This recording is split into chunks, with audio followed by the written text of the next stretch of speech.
Welcome to Snacks Weekly on Data Science.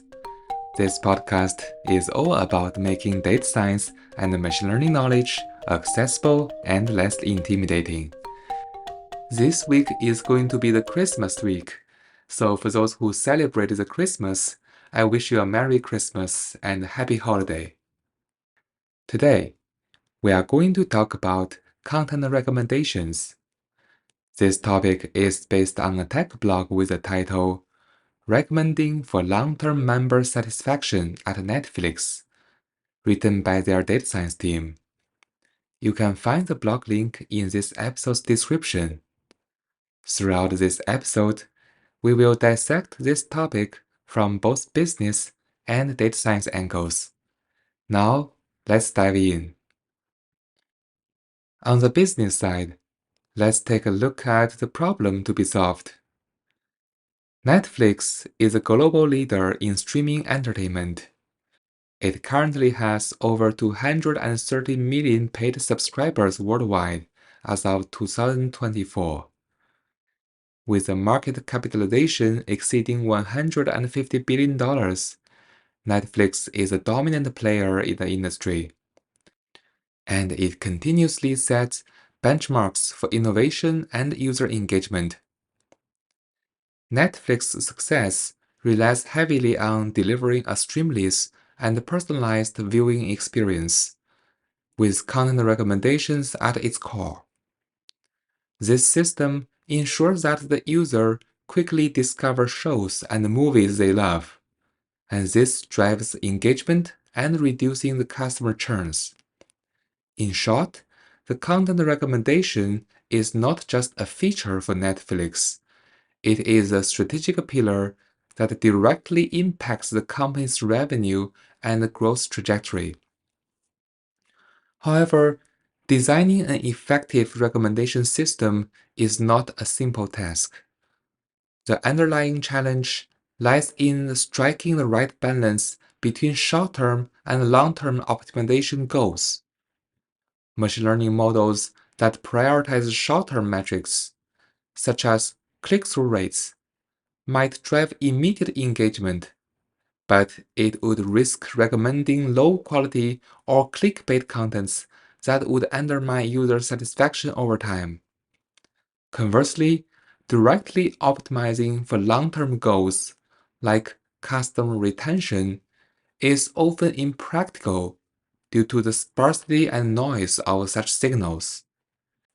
Users' renew activity only happens once per month, and this is very infrequent, making it hard for any model to learn from those events. Netflix's challenge is to navigate these complex trade-offs to ensure that its recommendations serve both the short-term engagement and the broader goal of long-term user satisfaction.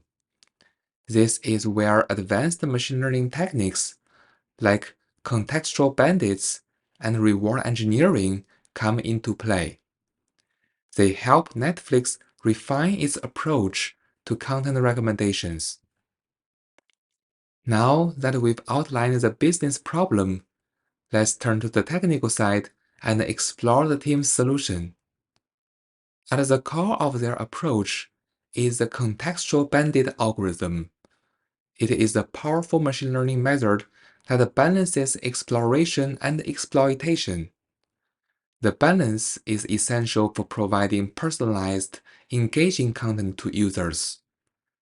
Let me break down the core concept with an example relevant to the recommendation system.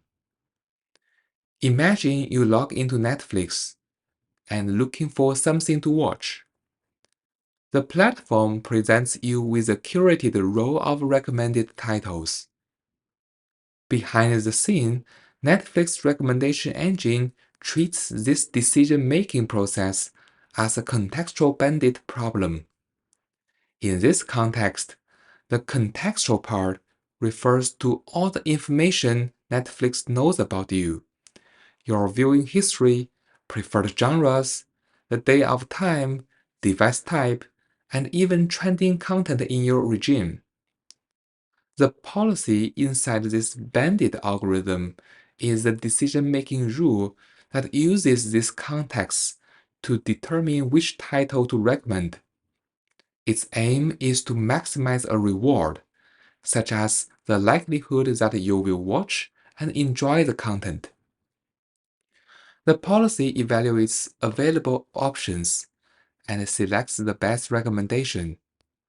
This brings us to the core challenge: balancing exploration and exploitation.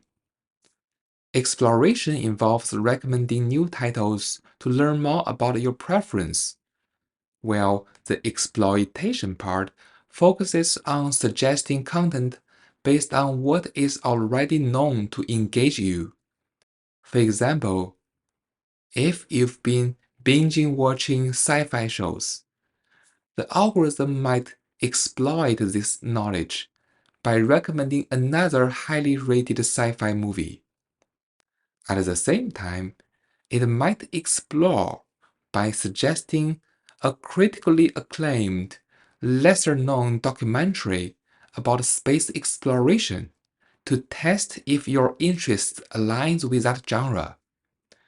This dynamic balance between exploration and exploitation, guided by the policy, ensures that their recommendation engine continues to adopt and improve.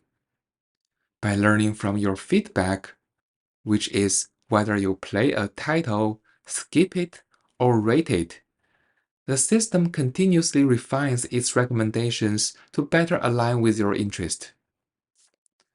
A critical part of making Netflix recommendation system effective is to define the objective for this policy. This is the process known as reward engineering. Well, the ultimate goal is long-term success, such as customer retention or subscription renewal. Directly optimizing for those outcomes is impractical due to the sparsity and noisiness of those signals. To address this challenge, the team designed a proxy reward function aimed at approximating long-term success as closely as possible. The ideal proxy reward function should be highly correlated with those long-term outcomes, like retention, and it should serve as a guiding metric for the recommendation system. For example, proxy reward might be based on actions such as giving a sum up, writing a positive review, or exploring new genres after watching a show.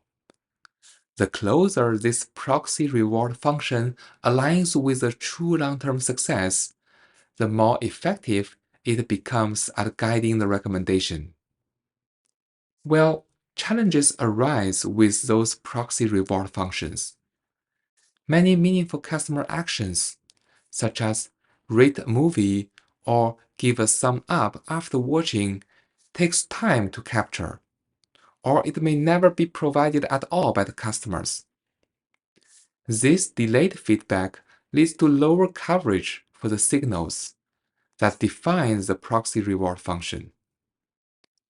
To overcome this, the team developed an offline machine learning model to predict delayed customer feedback, such as whether a user is likely to give a thumb up after completing a show.